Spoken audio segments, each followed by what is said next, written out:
Yamaha telah mengerjakan inovasi baru untuk unit elektronik Magneti Marelli selama lebih dari 1 tahun. Di antaranya, Kepala Teknik Massimo Max Bartolini yang memprakarsai proses ini saat pindah dari Ducati ke Yamaha. Proses ini dimulai selama tes musim dingin menjelang musim 2024. Namun, seperti yang telah ditekankan oleh Fabio Quartararo beberapa kali, ini adalah proses yang panjang. Dalam konteks ini, bergabungnya Jack Miller ke tim Pramac menjadi hal yang menarik.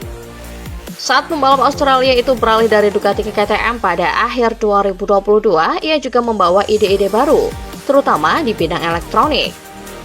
Pertanyaannya adalah, apakah Miller juga bisa membantu para insinyur Yamaha dengan pengalamannya? Pembalap berusia 30 tahun itu mengaku yakin bisa membantu Yamaha dalam hal elektronik. Contohnya dalam hal penggunaan kontrol traksi dan sejenisnya untuk melihat seberapa besar pengaruhnya dalam balapan. Menurut Miller, ide pengaturan elektronik di area itu adalah sesuatu yang benar-benar baru bagi Yamaha. Miller bahkan menambahkan bahwa saat ini Yamaha dapat menganalisis hal ini dan mencoba memahami bagaimana manajemen mesin dapat disesuaikan dengan gaya balap masing-masing pembalap dengan lebih baik. Yamaha tidak lagi tertinggal jauh dalam hal kecepatan tertinggi. Di Argentina mereka hanya tertinggal sekitar 4 km per jam dari Ducati. Seperti yang sudah dikatakan Quartararo, mesin tidak lagi menjadi masalah terbesar. Namun masih ada beberapa hal yang harus diperbaiki di bidang pengaturan elektronik.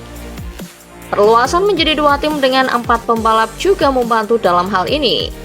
Hal ini memungkinkan kami untuk mencoba lebih banyak hal. Dengan demikian, mereka mendapatkan lebih banyak wawasan. Tentu saja, tim Pramac juga memiliki banyak pengalaman dari Ducati. Pertukaran dalam struktur Yamaha yang sudah mapan sudah berjalan dengan sangat baik.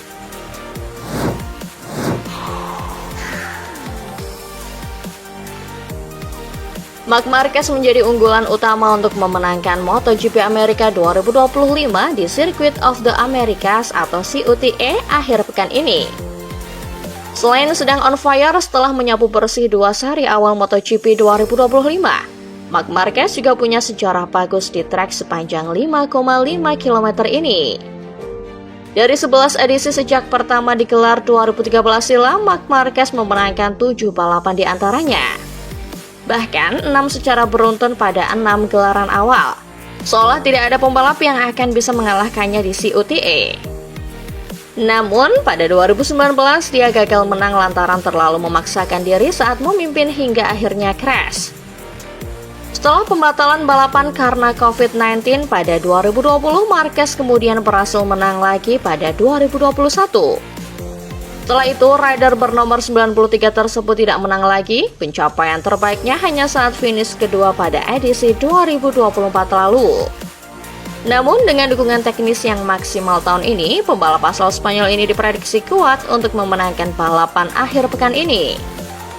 Sebenarnya ada sebuah rahasia umum soal penyebab Marquez hampir selalu tampil kompetitif di MotoGP Amerika.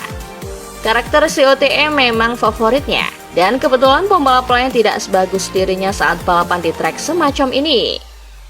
COTA sendiri merupakan salah satu dari sebagian kecil trek yang putarannya berlawanan dengan arah jarum jam.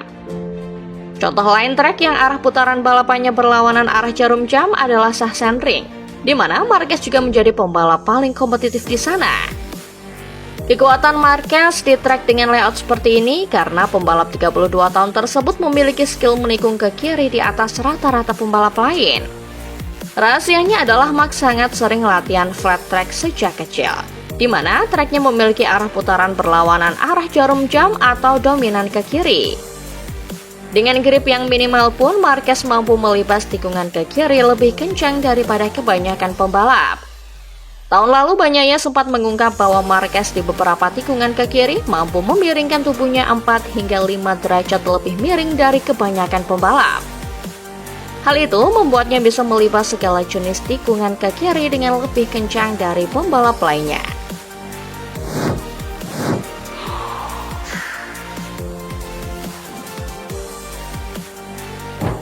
CEO Aprilia Massimo Rivola belakangan mengutarakan usulan terkait peraturan MotoGP. Rivola diketahui ingin membuat peraturan baru yang memungkinkan para pembalap yang cedera bisa melakukan tes secara privat sebelum kembali membalap. Jika aturan ini disetujui dan langsung diterapkan, tentu Aprilia dan pembalapnya Jorge Martin akan sangat diuntungkan. Mengingat Martin mengalami cedera yang membuatnya melewatkan serangkaian tes dan beberapa seri awal MotoGP. Permintaan Rivola itu pun mendapatkan penolakan dari beberapa pihak, termasuk Ducati dan pembalap mereka Marc Marquez. Tak cuma itu, pembalap pramak Yamaha Jack Miller juga memberikan bantahan tegas soal usul Aprilia tersebut. Miller bahkan menegaskan bahwa dari dulu sampai saat ini tidak ada aturan MotoGP yang seperti itu. Sementara itu, Marc Marquez memberikan penolakan lebih halus dengan menyebut bahwa aturan itu sebenarnya bagus, tapi jika diterapkan mulai musim berikutnya. Terkait berbagai kisruh terkait permintaan Aprilia tersebut, bos KTM Tech3 Hervé Poncharal mengungkap pendapatnya.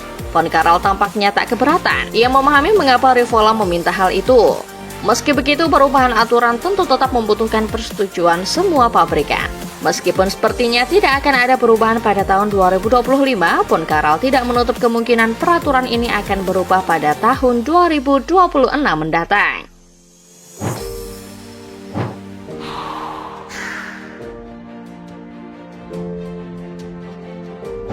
Pertarungan kelas dunia akan kembali dijalani pembalap Indonesia Aldi Satya Mahendra pada ajang prestisius World Super Sport. Pejuang semakin di depan yang mengusung Yamaha Blue Guru Evan Bros Team itu telah siap menghadapi tantangan putaran 2 yang akan berlangsung di sirkuit Portimao, Portugal 29 hingga 30 Maret.